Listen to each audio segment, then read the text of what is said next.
If this episode makes you think, please let us know in the comments and support us by subscribing and leaving a review. Thank you. Today we are exploring some fascinating insights from a research piece in the Harvard Business Review titled "AI is Changing What Employers Want from New Hires." This article, penned by Doucette and Vishal Gaur and published on July 8th, 2026, makes a pretty striking claim right off the bat. It talks about an executive at a large multinational bank who recently said, 3 years ago, no one in my department used Gen AI tools. Today, 100% of the department uses Gen AI every day for hours per day. Now, that's not a future prediction, is it? That's happening now.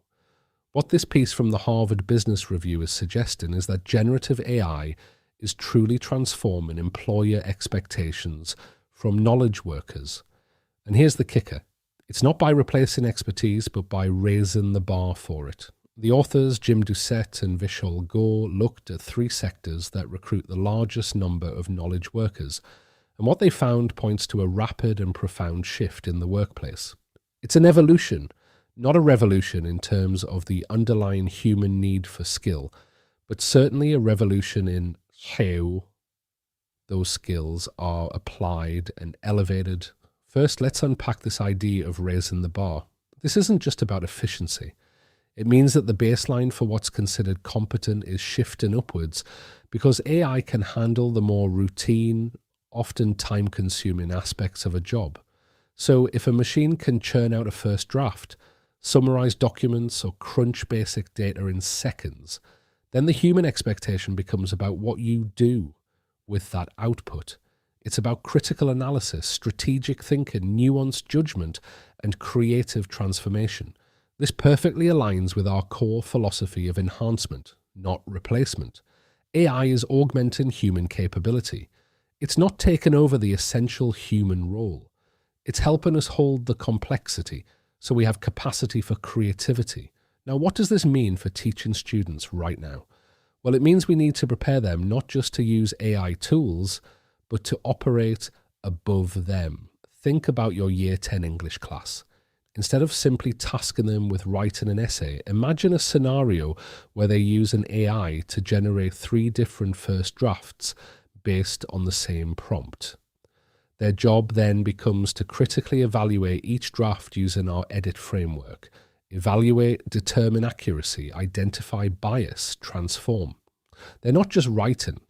They're becoming editors, critical thinkers, and decision makers, choosing the best elements, identifying weaknesses, and infusing their own unique voice and argument. The real value is not in what the machine produces, but in how the student responds, evaluates, and transforms it. This is teaching them not to outsmart machines, but to outthink them, developing genuine AI workplace skills.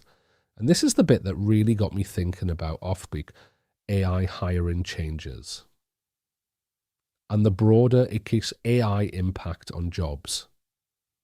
The article isn't just saying AI is a new tool, it's saying it's reshaping the definition of skill itself. We need to remember the principle of outsource the doing, not the thinking. If AI handles the doing, the initial grunt work, the repetitive tasks, then our students must be exceptionally good at the thinking, the judgment, the creativity, the strategic planning. This also means leaning into assessment methods that demand a cognitive stretch. Our tasks should ask, can AI complete this without the student's unique context, perspective, or judgment? If the answer is yes, then we need to redesign that task. For more insights on how AI is shaping education and what it means for your school, make sure to follow and subscribe to the podcast wherever you listen. We're constantly exploring these shifts to help you stay ahead. Here's what this means for school leaders and department heads. You might need to look at your curriculum maps for Key Stage 4 and 5 and ask some fundamental questions. Are we still assessing tasks that are now automated or heavily assisted by AI? Are we truly building the higher order thinking skills that these new employer expectations demand? For example, in a Year 8 geography lesson, instead of students just writing a report on climate change, perhaps they use an AI like Notebook LM to quickly synthesize information from various sources. Then their task becomes to critically debate the various proposed solutions, designing a persuasive presentation for a local council, addressing potential biases in the source material the AI pulled. This shift serves not just the top 20%, but also the middle 80%, giving them tools to elevate their work and focus on the intellectual heavy lifting. This isn't just about specific classroom tasks. It's about a systemic shift in how we define expertise. The concept of generative AI employment implies a collaborative reasoning ability, which is our definition of AI literacy. It's about thinking with AI, managing AI conversations with precision, and understanding AI limitations and failure modes. It's less about coding or memorizing tool features and much more about human judgment and creativity. Machines can compute. They cannot wonder. They cannot care.